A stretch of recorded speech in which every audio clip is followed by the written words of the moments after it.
And we're live. All right. We are back with the College Lifter podcast. I am your host, Will Everell. Got Kara on the other line. Hello. And today we're going to be talking about post-workouts. Because post-workout's important. What do you think, Kara? So are we talking about the post-workout workout or like actual post-workout? I work out after my workout. We're talking about what you should do after your workout. Probably not work out then. Yeah, so after you're done, everything is over. I fall on my bed and sleep. Yeah. I wouldn't put that past most people. What do you do after a workout, though? What's your kind of first thing you do? After like the full workout, I go get my BCAAs out of the fridge because I like them nice and cold. So I mix it before the workout, stick it in the fridge so it's done like an hour. Kind of drink that as I'm letting my heart rate go back down to normal. Do some stretching and some mobilization. And then once I feel like I'm at a semi-okay state of mind and body again, then I go to accessory work. And it's normally between 15, 30 minutes later, depending on how bad the workout was. Today, it was 30 minutes later. So you don't foam roll or anything like that or mobilize after a workout? It depends. Normally, I wait to do that until I'm just done with everything, unless something's feeling necessarily tight from whatever I just did. Okay, so what do you do after you're done with everything? After I'm done with everything, that's when I really kind of roll everything out. I like to voodoo floss, try and break everything up, which I need to do because my knee's been sticking a little bit lately. But I kind of wait and save the mobilization until I'm absolutely done with everything. If I do mobilize in between workout and accessory, it'll be movement specific to whatever the accessory work is. Okay. Yeah. Yeah. Right? I mean, I'm just saying, it's like if I'm doing squats, then yeah, it makes sense to mobilize, couch dress, super couch, all that stuff. Doesn't make much sense to go and roll out your lats and your upper back. I mean, you do use those some, but they're not as important. And then you're getting cooler just to go back and lift again. So I kind of try and minimize time just so I don't completely cool down. Then I would have to do another warm up just to go lift. Yeah, I get that. I definitely kind of take a little bit off and then roll into my squats. Yeah, because you have some pretty lifting afterwards. Yeah, just building up. Was recently talking to Ryan, and he kind of advised me not to, because I basically have been going to failure every single squat session. And he kind of advised me not to do that, steer clear of that, and be a little bit smarter with the way I approach it. Yeah, I didn't think that was the point of squat every day. I mean, I know you're supposed to have some max days, but I didn't think you were supposed to hit that heavy most of them. Oh no, you're hitting heavy every single day. But he was talking about like taking his guys and having them do, let's say, Sunday is a little bit of a lighter day. So, yeah. Makes sense. Your body needs a little bit of a break. No break at all. Just kill it. Just go. It's fine. It's fine. I take creatine. Oh heavens. I take creatine. I'm fine. It's good. It's all good. Just keep going. Anyways, so my post-workout routine is usually I work out from 5 a.m. to 6 for a CrossFit workout, take a little bit of a breather, and then hit my squats. And then I come home and I eat breakfast. So lately I've been throwing in eggs, bacon, and Greek yogurt. I know this kind of goes against what? That's been my breakfast all week. Nice. I know I'm kind of going against the traditional post-workout stuff. I'm just trying something different. Actually looked at my carbs this week. Didn't plan that out before. Yeah, basically super low. Like if we're gonna slap a percentage on it, oh, what was I at? Like 19% carbs. Oh my word. I didn't intend on that. It's just I bought meats, I bought almonds and sunflower seeds. I bought some squash, which is apparently super low carb. Any vegetable really low carb. Honestly, pretty much all vegetables except for sweet potato, which is technically a starch. That one's, if it's starchier, it has higher carbs. But most vegetables you eat, like super low carb. If you want any carbs out of broccoli, man, you're eating like 4 cups. All right, Dan Bailey. So, Same. please tell me you know what I'm talking about. I think so, but I don't want to say and make myself sound like an idiot in case I'm wrong. On one video, Dan was like, "You just can't get a lot of calories from broccoli," talking about drinking milk and eating cookies and stuff. You're gonna hate me. I was actually planning out my diet for next week because I was bored watching a video for a paper I have to write, which is really dumb. And I decided to just like map out, see what my macros would be because I realized how low I was this week. Somehow, with 2 sweet potatoes a day, I come up with 800 calories of just carbs. So yeah.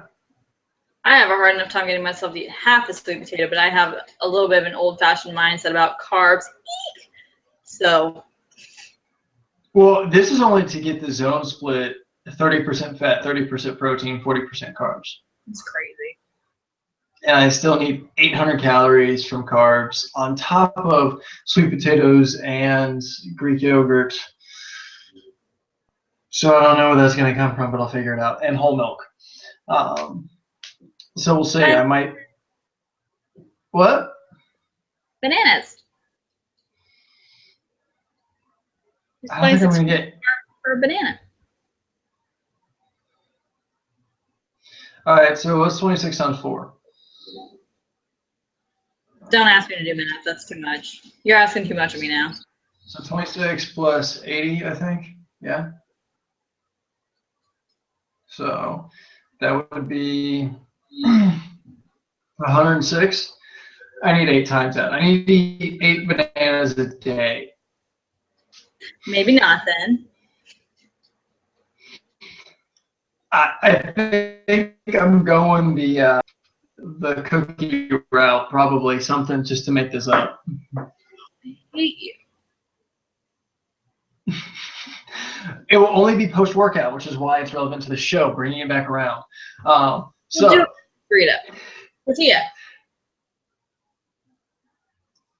And how many calories of carbohydrates are in there? I don't know. Like 15. Why do you just have to be so big? Because I'm scrawny, but I'm still 6'3". It's terrible. What is it going to take to feed you when you're like 300 pounds? I'm not. The top end I want to be is 240. Well, how much carbs is that going to be? Oh, I could do some math real quick.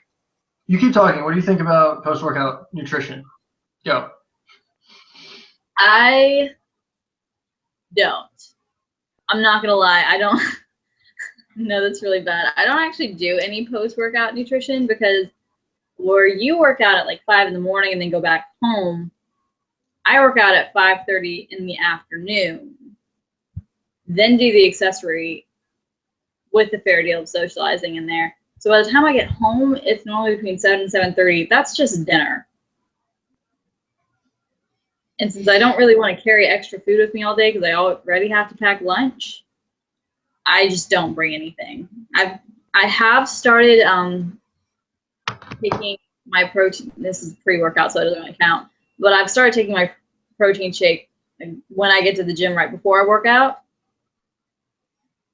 And that's about all I got until I get home, and then it's dinner, which is more protein. So my post-workout doesn't really involve any carbs, which I know it's supposed to.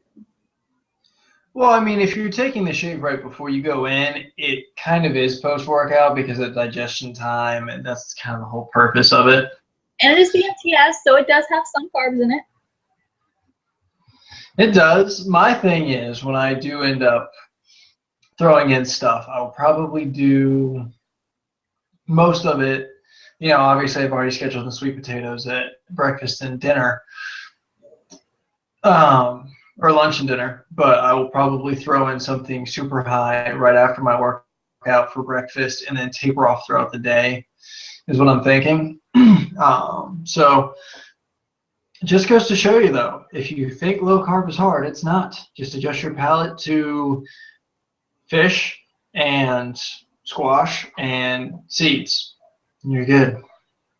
I will say my favorite thing to do post-workout as far as nutrition, if I have the time and the money to go do it, is to go get a smoothie. I wish I could do that. I'll go to Smoothie King, grab Gladiator smoothie, which has like 40 grams of protein in it from the protein powder they use, and you get to add your choice of 2 fruits, so you get a good dose of carbs from that. So that's a pretty good solution if you can do it. Or if you can carry your magic bullet in your back pocket. That works too. I wish I shake after this because I'm still hungry tonight, and obviously I'm low on stuff.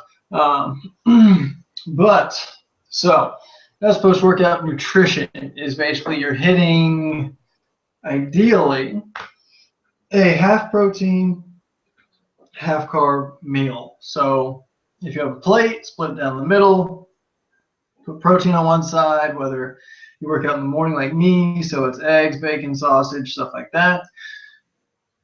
And then on the other side, you could have sweet potatoes fried up or whatever you want, maybe bagels if you're not allergic to gluten or wheat. And yeah, just chow that down. I mean, it's the easiest meal you'll have throughout the whole day. So Do you have fat in there alongside the protein and carbs, or should it be as pure protein carb as you can get? from my understanding, everything I've been taught, everything I've heard, and what I personally use is I just do protein and carbs. The rest of my meals are essentially divided into 3, and that's where you get your fat in there. But really the conventional wisdom is go protein, carbs, that's it, and then the rest of your meals. So a lot of people look at post-workout meals, because a lot of people don't work out as early as I do, as an extra meal. So let's say you eat 3 meals a day, breakfast, lunch, and dinner.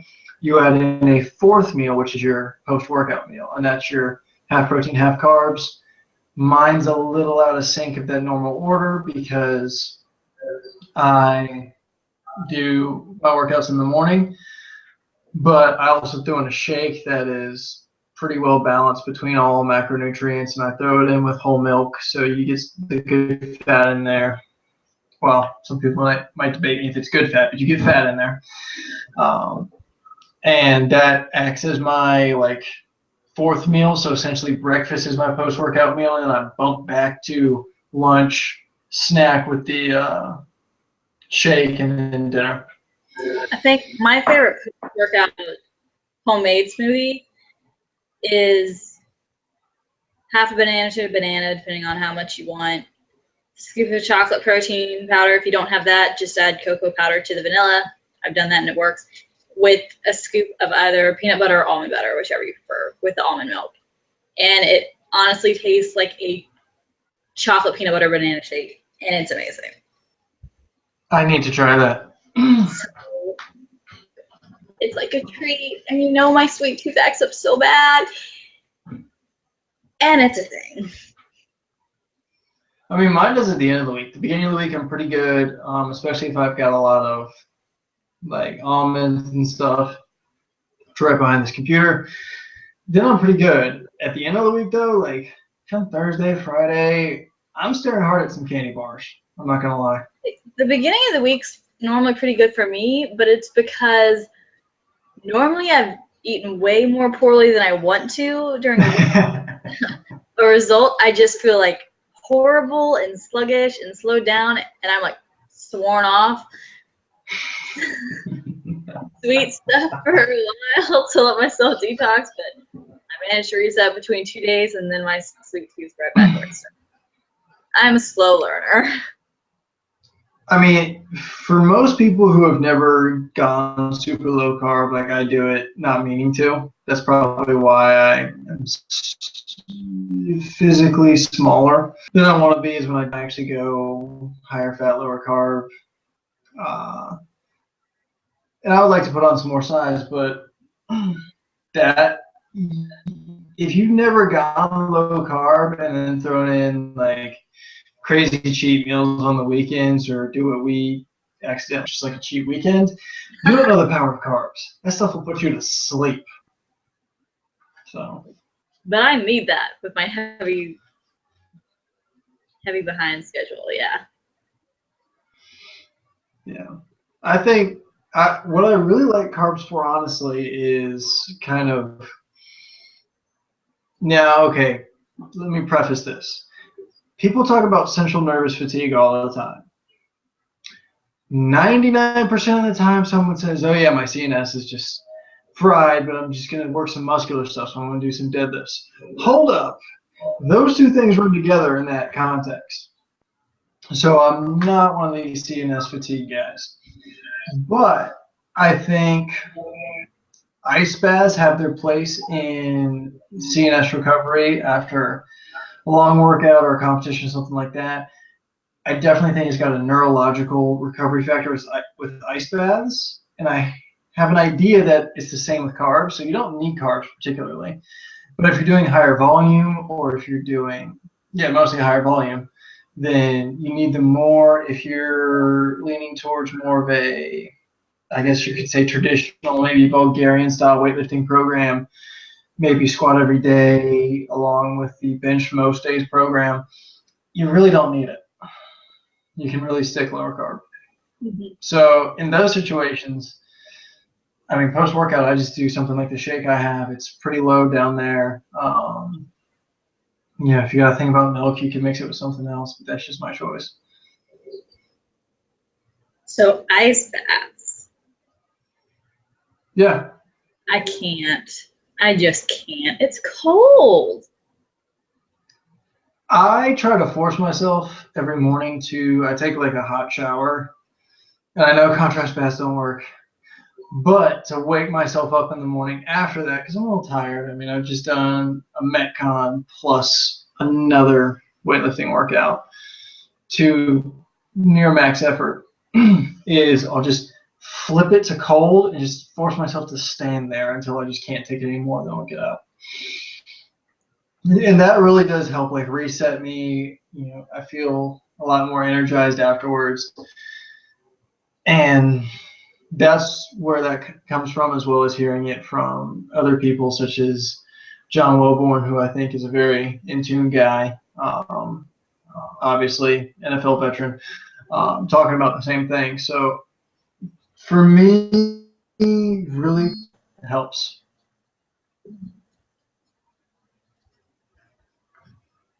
You there? I like Epsom baths.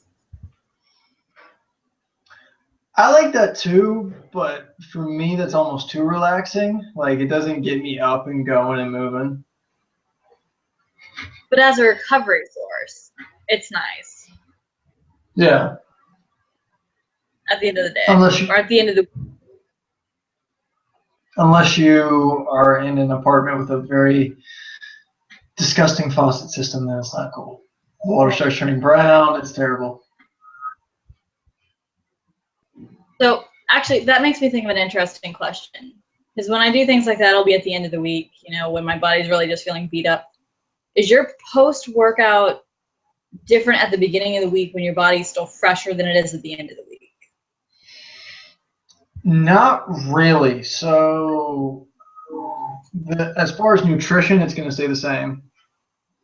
What I might spend more time on is some mobility stuff, I'll probably be more disciplined with cooling down, just because I'm a little bit more beat up. There's, some gristly spots here and there. For me, usually it's around my quads and my hamstrings. My hamstrings get torched throughout the week. So as far as like mobility stuff, or maybe doing something like ice baths or salt baths, yeah, I'll do that more, but nutrition will stay the same. Makes sense. Yeah, so that's my take. I definitely do not think that ice baths are the way to heal injury. There's a great video out there with Kelly Starrett and another athletic trainer, I think, or PT, something like that.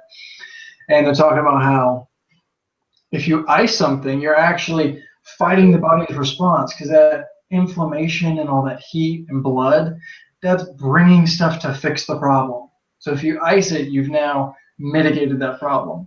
And you're also resting it, so you're not moving it. So let's say you hurt your elbow.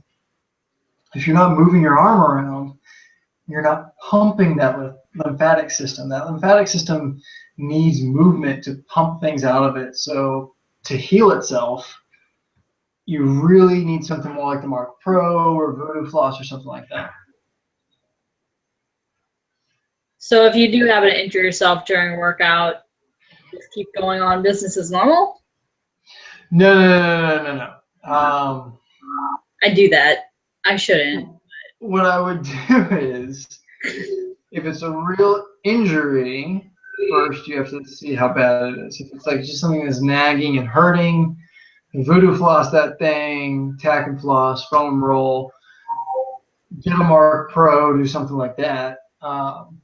I would not particularly ice it right away. The more I kind of look into it, the more I find that that's not the best solution, especially with what we and people might look back and be like, oh, there are videos of people like Kelly saying, you should ice it. Yeah, we all learn and change. There are some videos of people that I look up to and respect saying you should ice it, and now they're coming out saying, hold up a second, that's probably not the best solution. But I would Voodoo Floss it, tack and floss stuff. That's my real injury. Obviously, you got to go see someone. There's no, you can do a lot by yourself, and books like Supple Leopard really help with that and help to kind of empower you to get rid of the easy stuff. But there's still some stuff you need to go see a professional for. Well, that's why I have you. I'm not a professional yet. I'm still trying to get into that school. But you're studying, and I'm nice enough to be willing to be your guinea pig. Isn't that kind of me? Yeah. I'm kind of my own guinea pig, too. I usually try stuff on myself first.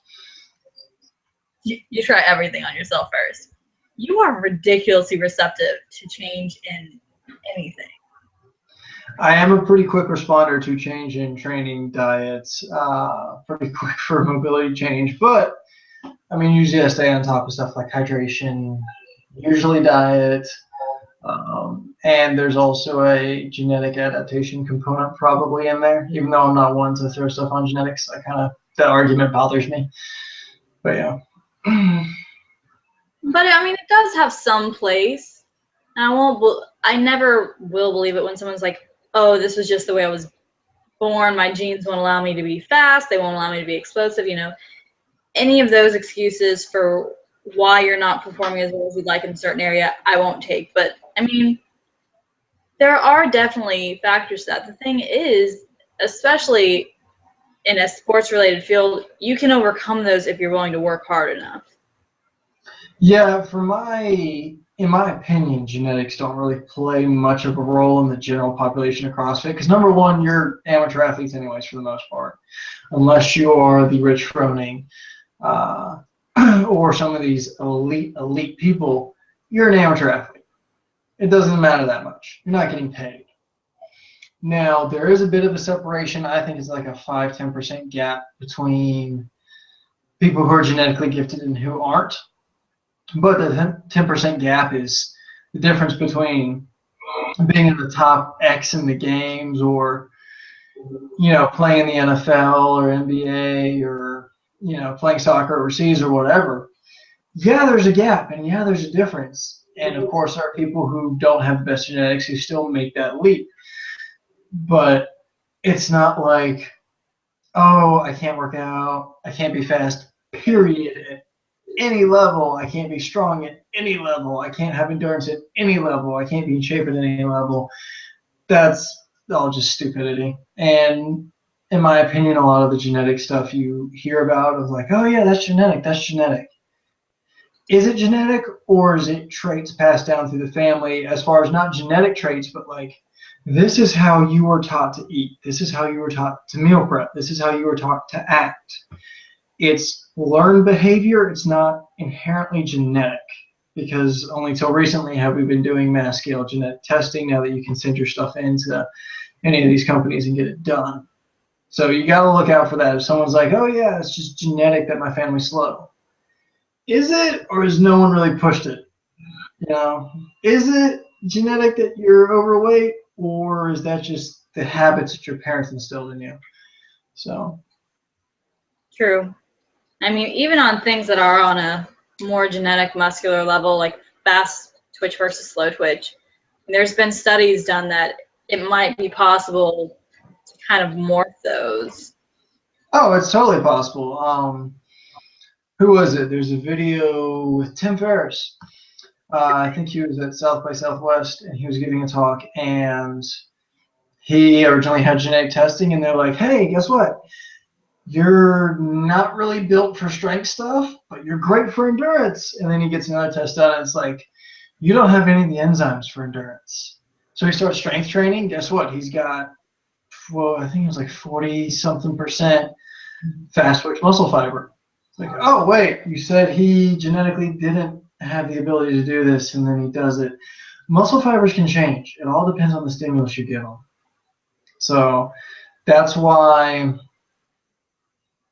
some people will say CrossFit won't get you strong. Now, it'll get you relatively strong, but it won't get you like powerlifter or professional weightlifter status strong, because you're converting so much over to that fast twitch fiber, and you're training that so much. So.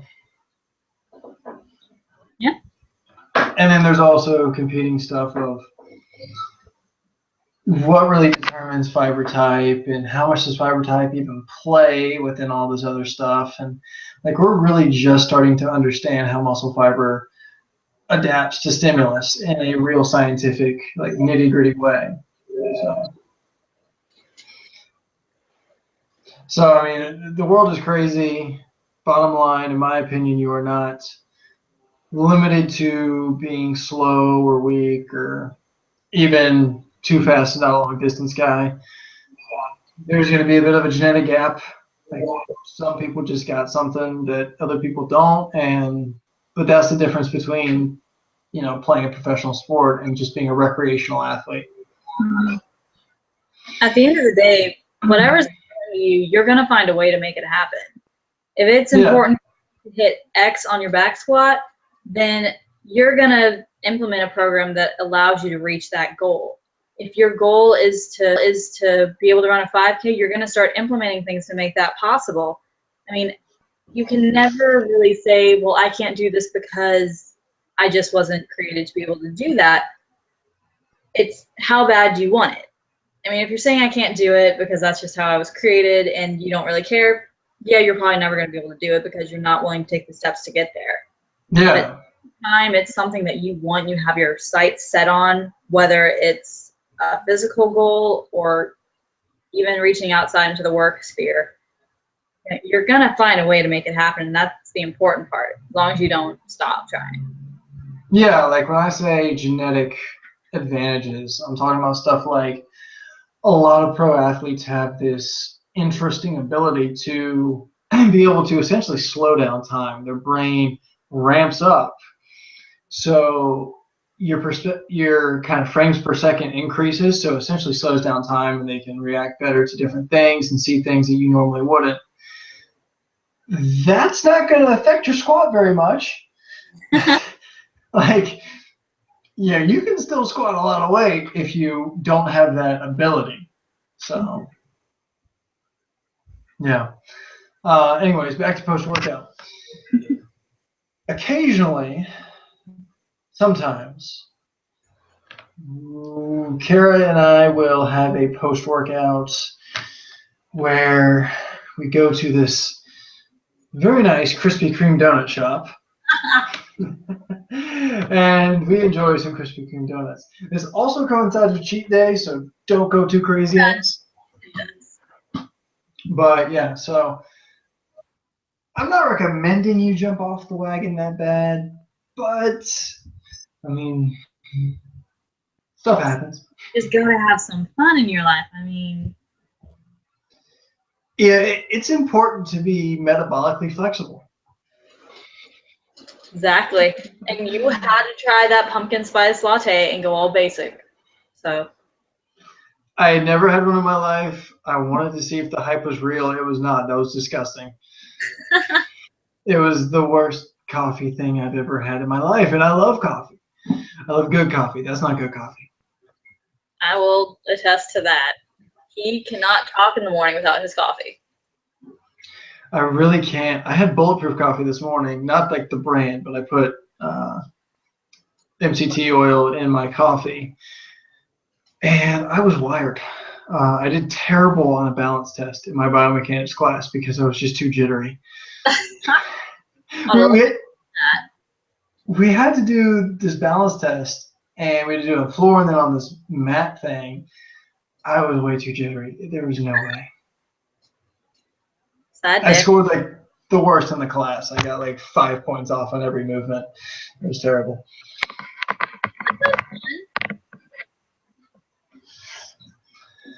I mean, it's kind of like you have to gauge when you do pre-workout. Like, I know this is a post-workout show, but if you're about to do a workout that's like 5 minutes, don't take pre-workout. If you're about to do it every minute on the minute, don't take pre-workout. If you're about to do a weightlifting session or Fran, sure. But anything where you need any level of recovery, don't take pre-workout. It's not a good idea. Yeah, it just, things of that nature normally don't affect me. Caffeine doesn't really affect me at all. But pre-workout, I was not very comfortable with how fast my heart was going. Well, now I cannot slow it down as well as I normally can. So ever since that one experience, I've kind of just sworn off it. Yeah, like if you're doing any minute on the minute, every minute on the minute thing or whatever, anything like that, anything where you want to recover, you don't want to just blow yourself to the wind and go balls out and go nuts. Don't take pre-workout. You will crash. You will be sitting there and you'll be like, why am I so tired?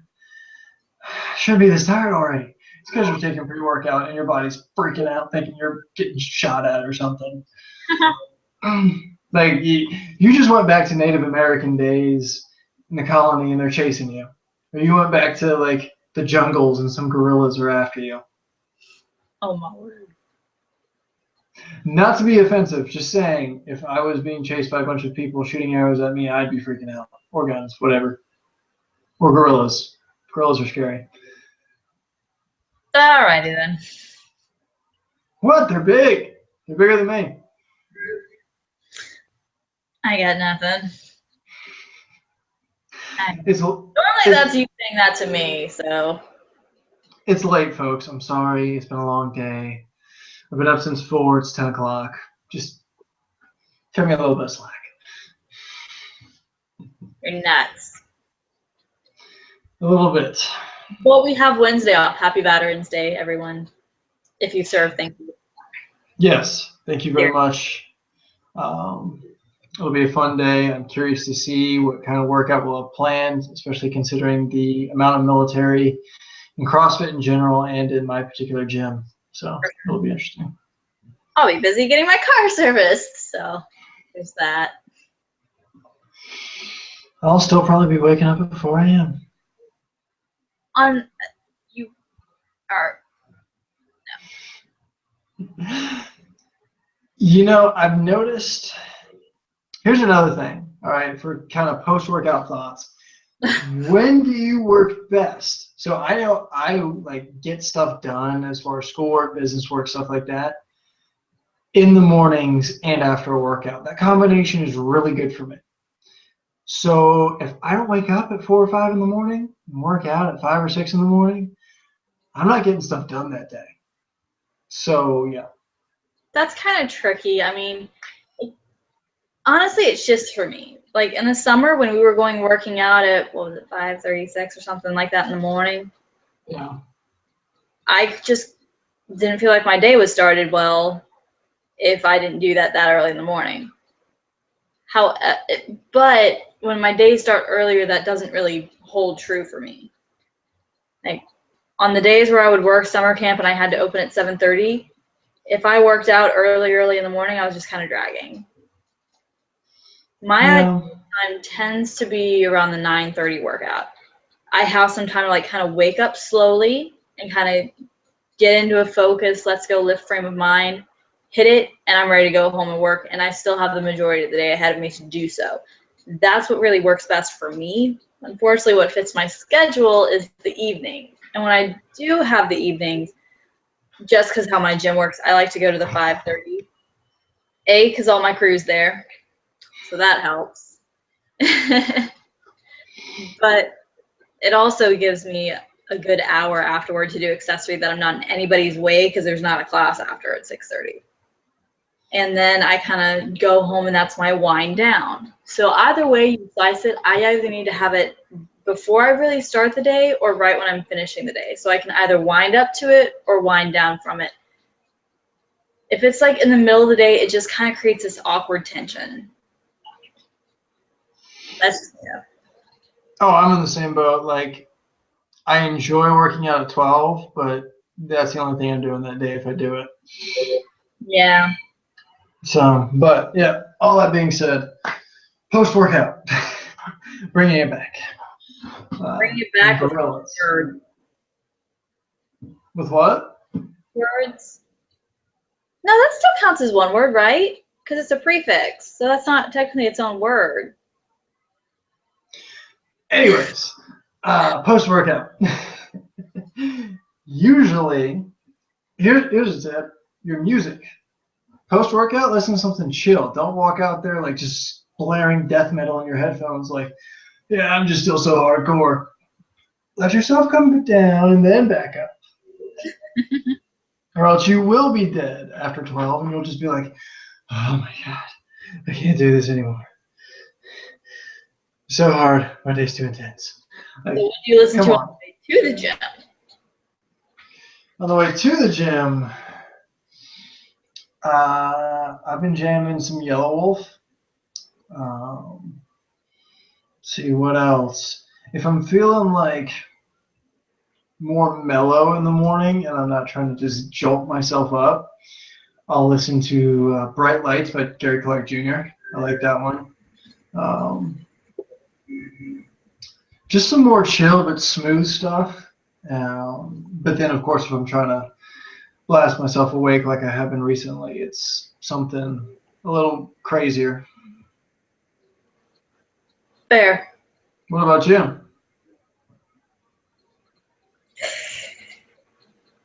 I may or may not have listened to Christmas music on the way to the gym today. Has Thanksgiving happened yet? I'm a choir nerd. Christmas starts with choir nerds in August when you start learning music for your Christmas performances. I was bred this way. Thank you.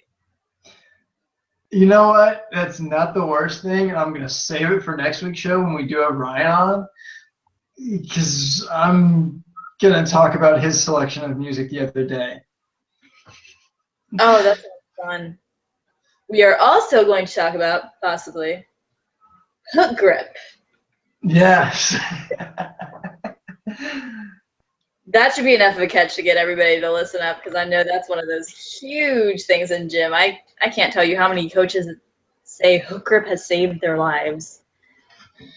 You know, there is a controversy, not really controversy, there is a quandary in the Sealifter Studios about why a certain member of our team does not consistently use hook grip.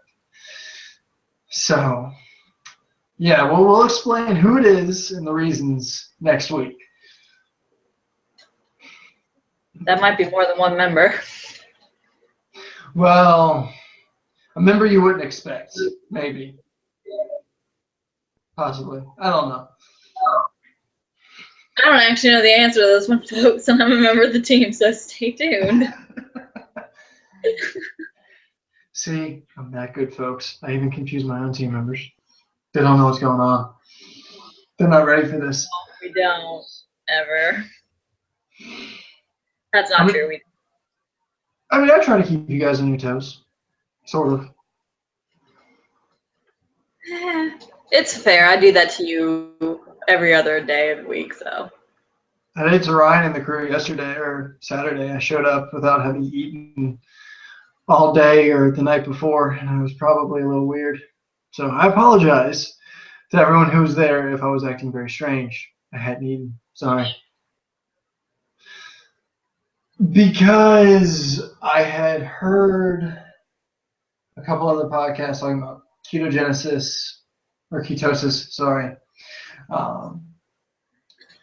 And they were talking about it and how if you fast for a day or two, you can drop into ketosis. And we had a pretty brutal workout. What? Right before you go lift? Well, we had a pretty brutal workout Friday, which was essentially more of a glycogen depleting workout. So I was like, this is perfect. I'll be keto for a day or two, and then I'll test myself with keto strips and all this other stuff. And that was great. And then we lifted Saturday because Ryan and Brandon entered the AWF online submission competition. I was not feeling up to it. I was especially brutal and stiff and a little lightheaded that whole time. Gee, I wonder why. Wasn't a smart thing. I decided to work on light snatch technique. Went home and just crushed some chicken.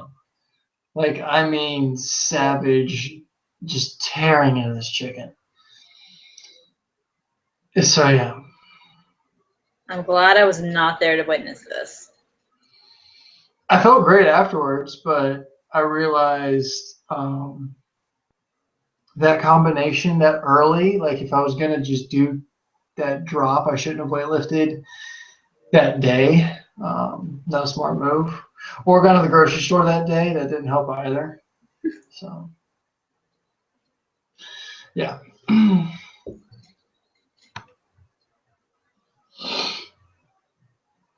So, folks, listen to me. Do not, on your first time doing keto through fasting, try to work out that day. Not a good idea. You know, most people would figure that out without having to be told. You know, I don't always think things through. Really? I'm a little impulsive sometimes.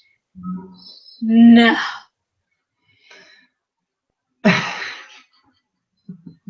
I am the impulsive one. I am the one who comes up with crazy ideas like, we should do this. And then it doesn't get done.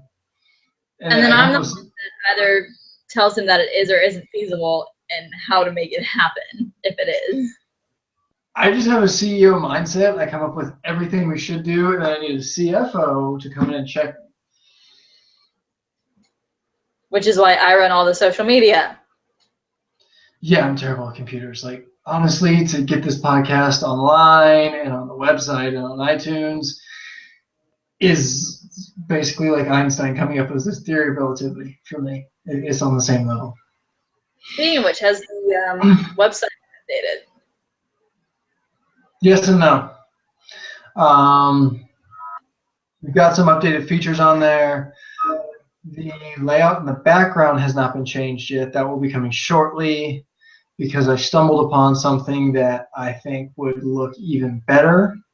And I first want to run it by our social media head in person which is going to come up this weekend. So Live I think show, an actual show where we're all together. I know, but I think it's going to look better. It's going to look more inviting, and it's going to be it's going to be a prettier setup, for lack of a better term. But it wasn't one that we looked at previously, and I want to get some input from the media director, as I am dubbing the head of psychology at College Lifter Inc. I don't know. What? I am head of psychology. I've studied psychology for 5 years now. Exactly. So I want your take on this. It is going to be pleasing to our viewers in case at some point we have something like selling t-shirts or something like that, which I would love to get going at some point. If y'all would like that, please hit us up. We might do a pre-order thing if it gets enough followers. I don't think we have enough people yet, but I might be wrong. And we'll keep you all up to date. When we do finally get the site updated, we will certainly let you know. And I have agreed to begin talks looking into real microphones, so that will be coming soon as well for those of you who do not like the audio quality of this show. Hopefully, we'll count that as our New Year's resolution. I hate those. That'll be done before New Year's. True. More reason to watch for the rest of however many weeks we have left. I think it's like 7 weeks, 7 or 6 left. Not many. 2015. I have no doubt that you will get to hear me rant about New Year's resolutions. And we will have microphones that make our voices sound buttery and smooth. Sure. So yes, you will. Guys, I'm sorry. I don't know what's up with that. I don't think your voice is bad. I think you're just not used to hearing it, because my voice sounds higher in my head than it sounds on this as well. Is that anybody else out there? I mean, I just hate hearing myself on recordings. I think that's everyone on this planet. I know. It's so bad. Unless you're Morgan Freeman. Then you, like, how can you not? That's true. I mean, just that's everything you want in a voice. I am hoping, at least in my mind, the mic will make me sound like Morgan Freeman. Maybe there's an audio tune for that. Okay, I'm not going to go that crazy. Okay, fair. I think we're completely off the rails. I do too, because I haven't had my protein shake yet. So, we're going to sign off now. Please visit iTunes, leave a positive comment, 5-star review. Check out our website, sealiftershow.com. We'll have new stuff coming. There's going to be a blog that is going to be consistently starting up. Right now, the podcast is taking over that page, but then we'll be adding that back in because they were one and now they're separate. Yeah, so it's coming back. The blog will be back. Check out our YouTube page if you want to do that. That's our YouTube channel. This will be up there, but obviously, please leave some stars, leave a good comment, and we will see y'all next week.